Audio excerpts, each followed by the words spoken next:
Hi, I'm Daniel Fontaine, co-host of bcpoli Talk. And I'm Bill Tillman, the other co-host. On today's show, we have the Minister, Joyce Murray. She's the Minister of Digital Government for the federal government. And we're going to be talking to her about everything digital. Yeah, it's a brand new portfolio, never been seen before. And unlike the Minister for Middle Class Prosperity, who we haven't had on the show and probably won't, I think this is really an interesting and important area because increasingly, Daniel, our world is digital. Our world is online. So many things going on there. And so I think it actually is a smart move by the federal government to have a minister responsible and kind of pull all these threads together.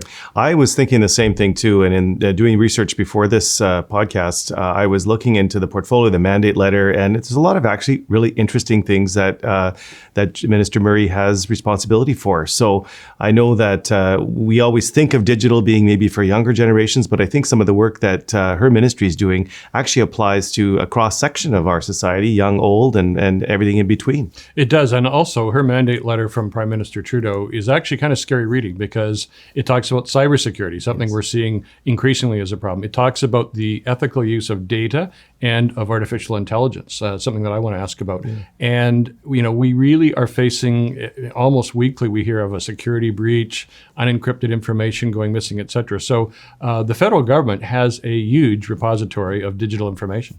I want to kind of get as well with her today, what does it really mean, digital government? I mean, we hear that, like, it could be like a buzzword, but what does it mean for the average Canadian and the average British Columbian when Minister Murray is successful? What does it mean? So I'm going to try to probe a little bit, find out what's the practical kind of common sense components of her ministry that will impact British Columbians. So I'd like to learn more from her about that. Yeah, I mean, really, when you think about government, it used to be government offices would be everywhere. But really, if you're not in a major urban center right now and you need to access government information or government programs, things like that, and you don't want a multi-hour wait on a telephone or a multi-hour drive to an office, you've got to go digital. And we can't forget to mention as well that a lot of Canadians don't even have access to the internet. And how do you become a digital government when components of your society don't even have access to the internet? So I'll definitely be probing her on that. So we'll be right back.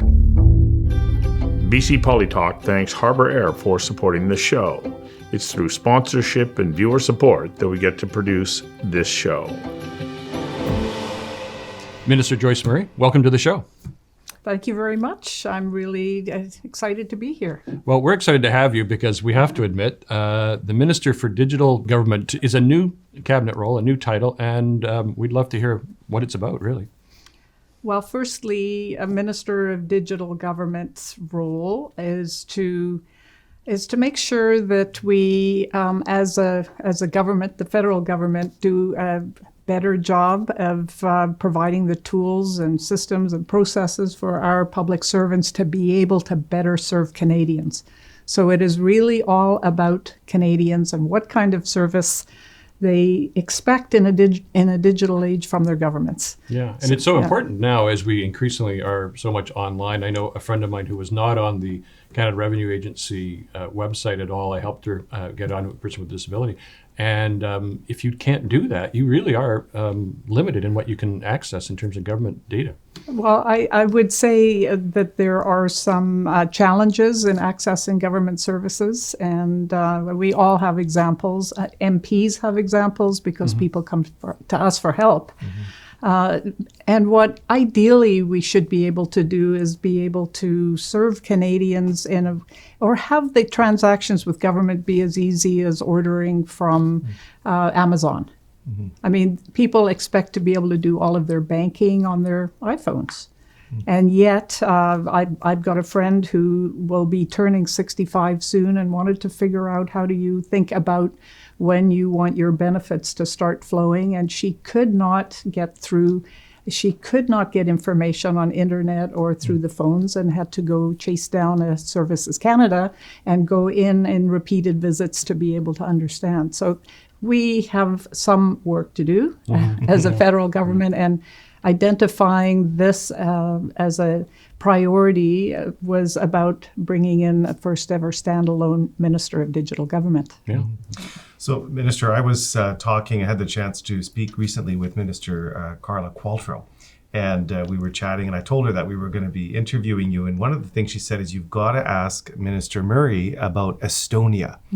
And so I was thinking, how can Estonia be connected to the portfolio of the minister? And she said that they're doing some really interesting things around digital government. Even though they're a small country, there are some ideas and concepts that perhaps we could import into Canada. Would you maybe expand on that? And what was she talking about? Well, so Estonia has been really leading the charge in digital.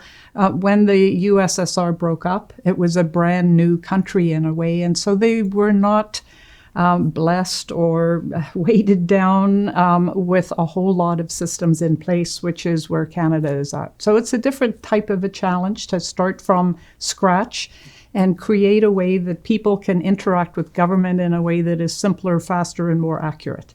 And in fact, Estonia has taken it beyond how people interact with government, and so their banking and other private sector activities are also all connected in a way, but also in a way that is respects privacy and security. So they've been a digital leader, but Canada has some different challenges. I met with the leads in digital government from Estonia actually a couple of years ago when I was at a conference that was about the digital nations, of which Canada is one. So when I'm explaining some of the things that we are challenged with, at the same time, Canada is considered one of the leading nations on digital and AI and open government. So we have to also give ourselves some credit, but we have a lot more work to do to really be serving Canadians as they expect in a digital age. And that's my job is. And you're also responsible in your mandate letter from the Prime Minister says cybersecurity. We've had a lot of challenges. I mean, here in British Columbia, people remember just recently, Life Labs had a security breach.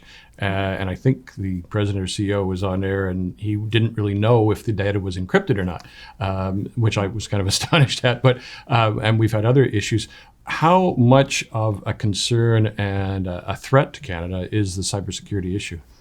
Well, I think we all have to be mindful that it's a dynamic threat. In other words, the capabilities of disrupting data changes all the time. In fact, when I was in the position of management services provincially as the minister, I had responsibility for some similar aspects of the current portfolio. Now we're talking 16 years ago, and I was once in the cybersecurity center for the government's management of its data security, and there were millions of attempts every day to access government data. So it's something that there are a lot of protections for, and we are responsible I'm responsible as the Minister of Digital Government for the internal cybersecurity. So external cybersecurity, so for assisting the private sector and private citizens, is more the public safety and security and CSE, our Signals Intelligence Agency. But the government holds a lot of people's personal information, and so we take that very seriously. And cybersecurity is a big priority of Shared Services Canada, the Chief Information Officer branch, which I lead, and the Government of Canada. So, Minister, if for our listeners and those who are watching today, if they were to ask you, what's the one thing that, as a minister, that you're working on or you're doing that might impact their lives individually? Is there something that you can tangibly talk to us about that your ministry is doing that might actually be impacting the folks who are watching and listening today? Well, yes, I can. For example, any services that people need to go to Service Canada to access, so changes in their situation that might affect their pension or their old age security checks or maternity benefits, for example. If you have to go into Service Canada, surely we should be able to provide the information, accept the changes, from digitally from your home. If you think about the number of people who actually don't live near a Service Canada center, so exactly. talking about rural Canada, it's just a huge initiative to have to drive in, country roads, wintertime, in order to figure out how to register for maternity benefits, for example. So we think that those kinds of things should all be available very easily digitally, if that's what people want, while always mindful that not everybody wants to and can use a computer. And so we still need the face-to-face service delivery as well. Yeah, and exactly. In fact, my own daughter, I helped her go to a Service Canada office and deal with that. And I thought, wow, if you didn't live in Vancouver or a major urban center, it could be quite a challenge for somebody who's pregnant, just had a baby, whatever, to deal with it. So it really is an accessibility issue as well. Yeah, that was definitely one of the things when I was reading up a little bit more about your ministry and the work that you're doing on in terms of the potential impact for rural Canada and being able to access things digitally that they weren't able to before. Can you comment on it all about the whole issue around internet access too? So if we go digital as a government, are we ready as a country, in particular in rural and northern areas where maybe internet access is not as good? Is this addressing that at all, or is this recognizing that maybe not all Canadians have access to the internet as good as they should? Yeah, no, I think you're quite right. And these are things that have to be done in parallel.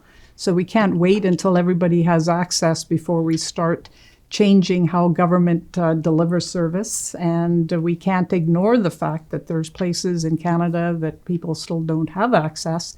And I know that Minister Monsef is working on that, as the federal government has been over a number of years, because it's a vast country and people live distributed across vast areas. And so they need to be able to be served as well as we are here in Vancouver in a cost-effective way. And so that's the challenge. Yeah. One of the things that I'm guessing when you looked at your mandate letter from Prime Minister Trudeau and was hoping not to find is the Phoenix pay system, which has been I don't know how to describe it other than as a disaster for governments, but particularly for public sector workers who have either not been paid or been paid extremely late, et cetera. Do you have any explanation why this happened, and then where are we at now? Okay, how long do we have in this interview? Well, I know it's been years as a problem, so but we'll have to ask you to make it as short as reasonably possible. I mean, firstly, it is completely unacceptable that public servants can't count on being paid accurately and on time. And so we're very seized with that, and the Public Services and Procurement Minister has been working to bring in extra people, pay pods in ministries, whatever we can do to stabilize the system. And I am responsible to replace the system. I would say that Phoenix was the example of how not to do enterprise-wide modernization. So it took the previous government 6, 7, 8 years. I'm not sure how long it was. It was a long time in taking a complex situation, which is that every ministry paid its public servants through its system in its own way. And there are multiple collective agreements that make many, many pay rules. So it's quite a complex, say 60,000 different rules that have to be incorporated. So it was launched, and I won't get into some of the communication failures there, and clearly it was not successful. So what we know is that is no longer the way to do these enterprise-wide digital transformations. What you want to do instead is do an iterative approach. Focus on the user. So who are the users with pay? It's the pay advisors in the departments that track some of the exceptions and the variabilities in pay. It's the people who receive the paychecks, and you really want to work with them and understand them. And then you start trying things and iterate and work in the open with open source code, and you build something up rather than you work away in the background and then you launch it and it's obsolete before it started. So yes, I am responsible and to replace Phoenix, and we are working on what we call next generation pay system, and we're doing it in a way that is consistent with modern day digital transformation. And I'm optimistic that this will be a very successful approach, because the public servants deserve no less. So Joyce, as Bill said, it was a costly venture for us to go through, but like with anything like this, there's an opportunity for us to learn, I think, as a country. What would you say would be the top 2 lessons we've learned besides what you've just mentioned now? Because there will be other types of systems, digitization of government that we're going to be going into. Are there things that, generally speaking, you can say that we've learned that will apply to these future projects? So I think the first lesson is how you go about it. It's not just what you're doing, it's how you're doing it. And so focusing on the users and doing it piece by piece and doing it in the open. So that's a set of learnings which I would consider to be digital principles. I think the other big learning is encapsulated by another part of my portfolio, which is Shared Services Canada.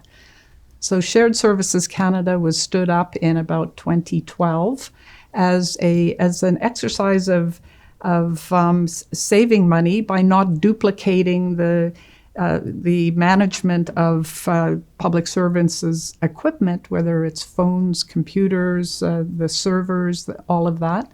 But rather to centralize the management servicing of infrastructure and computer access. Good idea. I think that made sense. But what was done is that the government had identified $250 million a year in potential savings by centralizing. And they withdrew that funding before SSC was organized and stood up.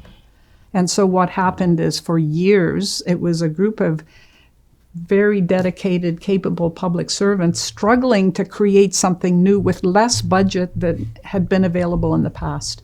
And so SSC is part of my responsibility to help transform that organization along the lines of being a partner in delivering digital government, which really has a lot of cross-government elements, but also I could get into the kind of changes that we need to make in a vertical Westminster, a top-down authority system that we've had for 150 plus years in Canada, to actually have people thinking across those silos, moving the concrete lane barriers out of the way, and being able to have what's called platform government, where you are not duplicating things, you're creating digital products and services that then can be utilized in departments across the federal government. Well, so it's just a small challenge. Wow. Yeah. I was going to say, that's just one bullet point on your mandate letter. So that's why it's so much fun. It's about organizational change and transformation. I am not a technical expert on the matter of digital, but I think that really what is needed is to understand organizational change and continuous improvement. And so that is some of the skill set that I do bring to this role. Well, I think you will be a digital expert by the time you're finished this portfolio. All of the Phoenix Pay system and all of the complications make it an even more interesting question, I think. One of the things that I've always been amazed by, and you mentioned online banking, is that there's it seems like an irrational fear of electronic voting, not just in this country or this jurisdiction or municipally, but around the world. And yet we do millions of banking transactions every day. We do all sorts of things online. We can access our most personal data online. What's your thought on whether we should at least experiment with the pilot program of electronic voting?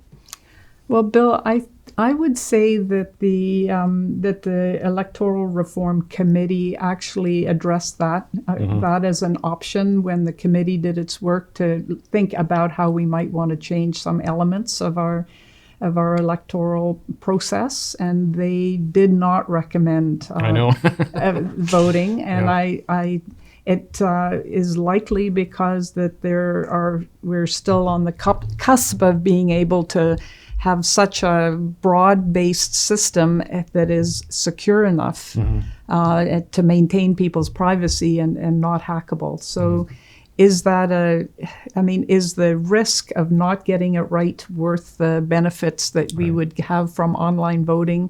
I think at this stage, the committee thought no. And we can see just that there are risks that the government perhaps does not yet have it completely dialed when we look at what happened with Phoenix. We still have more to learn in how to do enterprise-wide transformation with digital. And so let's focus on the areas of real need, like are we able to pay people their pension checks successfully? Are we able to provide services to Canadians in the way they need and expect? So those core things, I think, are a priority before we tackle other areas like online voting. Okay. Joyce, I was listening to New York Times Daily Podcast, and they had a very interesting segment not long ago talking about a new app that they have in the U.S., which there's a term that they use. It's called scraping the internet, which I'd never heard before, but it was scraped, I think, 3 billion photographs of people around the world, and it's all been integrated into this app. And you can now walk down the street, take a picture of someone, put it into the app, and you can find out pretty much everything about them. Different photos pop up, where they work, where they live. There's many applications to that type of digitization of our world, where there's some positive things. So we're talking about how it was solving crime and it was able to get the bad guys. But on the flip side, they were talking about people's rights and the ability in democracy or emerging democracies where people who didn't want to use that information for the right purposes could get access to it. Does that concern you as a minister that is going into a world encouraging people to be more digital? Are there things that we should be looking at or be concerned about?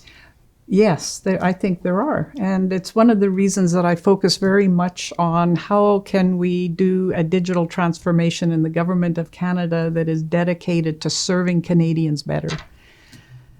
What you're talking about is something happening out in the private sector. And we have just last spring released a digital charter that Minister Baines was leading, because a lot of it was about private sector. It was outward facing principles that we are expecting to be respected.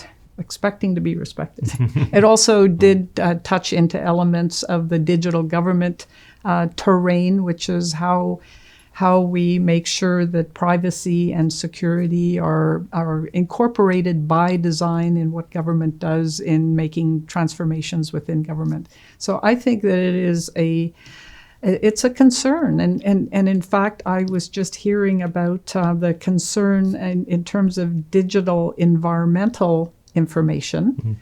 How can we do a better job on climate change, for example, and protecting environment and biodiversity? What's the digital component of that? And I know the United Nations is starting to look at that and work on it. Germany is a key player, I believe Switzerland. And one of the big concerns is that there is a lot of data about land and oceans, resources, climate, that is at risk of being privatized, being made accessible to a private sector entity that then would charge for that data, even though the origin of much of it is governments and and the public service. So there's a lot of areas where we need to be mindful that is a risk, and we need to find ways to protect the public's data that is in the hands of governments from being misused and privatized. That darn Mark Zuckerberg again. Daniel is usually our science fiction Star Trek guy, but I have a Star Trek question that directly connects to your mandate letter, actually, Minister. The one of the things it says is talking about the ethical use of data and artificial intelligence. And the new Star Trek show, Star Trek Picard, they're not a sponsor, unfortunately, but one of the plot lines is that the Romulans, another race, hate artificial intelligence and anything to do Android, everything, and they've banned all of those kind of things because of past history there. And it just sort of stimulated my thinking. What are your thoughts on artificial intelligence, and what's the ethical use of artificial intelligence? It kind of maybe fits in a bit with the scraping and using of photo imagery. Well, the ethical use of artificial intelligence needs to be a priority, and it is a priority for our government. And so we do have a focus in the CIOB, the information branch that I lead. on identifying what are the ways that it's used in the public service that will maintain the privacy of Canadians' information and security of their information. So that is a explicit area of work, and I think that Canada is actually pretty far out in the lead. I think we and maybe Great Britain tie for number one on artificial intelligence. I thought you were going to say Estonia for a moment. So I think we can really be proud of Canada. There's been a lot of innovation around artificial intelligence, but we are also we're also mindful of that it needs to be done in a principled way that is respectful of the values and principles of Canadians. And so Minister Baines looks at how artificial intelligence is used in the private sector and the economic sector, whereas my ministry is about how it is utilized within government. And I can tell you it is utilized in a way to really use machine learning to be able to provide a better service. It's not used to in any kind of way that people would be concerned about. So, Minister, what would a discussion on BC Poly Talk be without some political talk? So before we let you go, I'm very interested to hear from you. We obviously have a minority situation now in Ottawa, so all political watchers are watching Ottawa, and everyone's waiting potentially for the government to come down. But how is life different for you now, both as a member of Parliament, as a cabinet minister, living in a minority government? I know it's only been a matter of weeks in terms of going back to the House, but do you notice any difference, any change for you personally? Daniel, I think that we had even in 2015, we had an intention to be cooperative with the other parties, and you saw that in the committees. Even though we had a majority, there were a lot of amendments that were brought forward by members of Parliament of other parties that were accepted.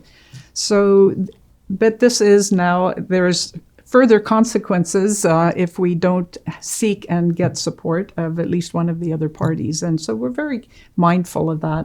You're talking to someone right now who ran a national campaign on cooperation and working together. So I have to say, I think collaboration is good for all of us, and it is good for Canadians. And so I think that this is not rocket science. It's about collaborating. It's getting to know people across the aisle. It's working with them, asking them what their priorities are, and working together. So I find it fun, and I think we're enjoying it. Well, Minister, I think that you have quite a portfolio, and we're really glad you were able to come and talk to us about it, explain it for our listeners and our viewers, and good luck with going digital. So are you now an expert in technology in a way that I'm not? No, absolutely not. All I know is digital bots are following me on Twitter. That's as far as I've gotten, and I'm blocking them like crazy. Yeah, well, thank you for taking on that challenge. Really do appreciate you coming on the show. Yeah, it was fun. Thanks you very much for the opportunity. We'll be right back. Yeah. BC Poly Talk thanks Harbour Air for supporting the show. It's through sponsorship and viewer support that we get to produce this show. Daniel, I thought that was quite fascinating. And also, I was really quite surprised at the length and breadth of Minister Joyce Murray's portfolio as Minister of Digital Government. There is a lot of stuff there and a lot of important stuff. There's a lot of stuff there, and my first reaction from the interview was, boy, that went fast. I honestly can say I probably had another dozen or so questions. I would have loved to have been able to get a little bit more deep into some of the areas that she was talking about, and the cybersecurity stuff is fascinating. The fact that it's split between herself kind of dealing with inside the government, and then there's another minister dealing with it outside government in the private sector. So I heard her she kept mentioning that multiple times about the division. Oh, and then she's really dealing with the access to government stuff and government records and also protecting them. But there are foreign sources and private sources out trying to attack, as she said, millions of attacks on government databases all the time. And we've seen some of the bad results of that in the private sector and the public sector. So I was very interested in that. I also thought I was particularly impressed with her bluntness on dealing with the Phoenix Pay system, which has been an unmitigated disaster.